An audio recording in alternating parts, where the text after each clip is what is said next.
Çaman abla başım şuna. Yuvarlanıyor.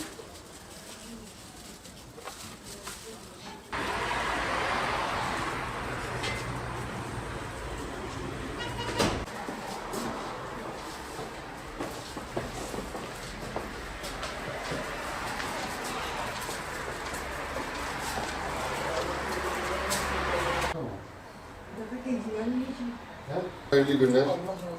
Umut Kervanı'ndan geliyoruz. Kızım kırmızı et yardımımızı getirdik. Allah kabul etsin Ayşe. Çok sağ olun.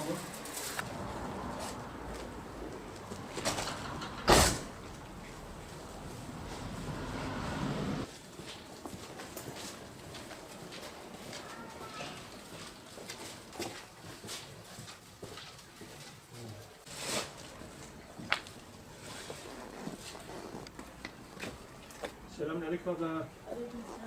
Evet, abla Umut Kervanı'ndan geliyoruz.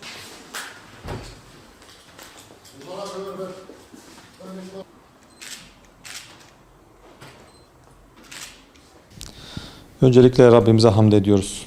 Fakirlerin, yoksulların, yetimlerin ihtiyaçlarını giderme noktasında bizleri istihdam ettiği için, bu işleri bize gördürdüğü için Rabbimize hamd ediyoruz.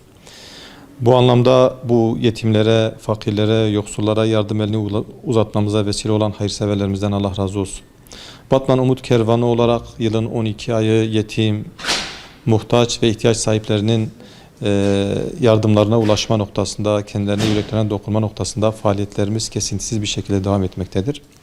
Bu dönemde malumunuz dağıtmaya başladık. Şu an için Batman'da bir kısmı bağış, sadaka, akika kurbanları olmak üzere bir kısmı da aracı usulüyle olmak şeklinde toplamda 1132 aileye 1,5 kiloluk kırmızı et dağıtma imkanı elde ettik.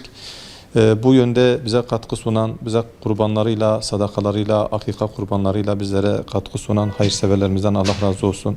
Ekonomik krizin fakirleri, yoksulları daha da sıktığı bir dönemde 1,5 kiloluk kırmızı et boyutuyla dahi olsa evlerine kapılarını çalma imkanı, gönüllerini alma boyutunda bir faaliyet yürüttük. Allah hayırseverlerimizden razı olsun.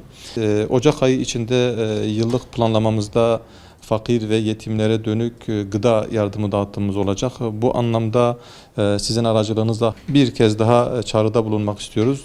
Çünkü yetimlerin, muhtaçların ihtiyaçlarını giderme noktasında bir gıda kolisiyle dahi olsa yüreklerini almak istiyoruz, yüreklerini okşamak istiyoruz. Allah şimdiden hayırseverlerimizden razı olsun.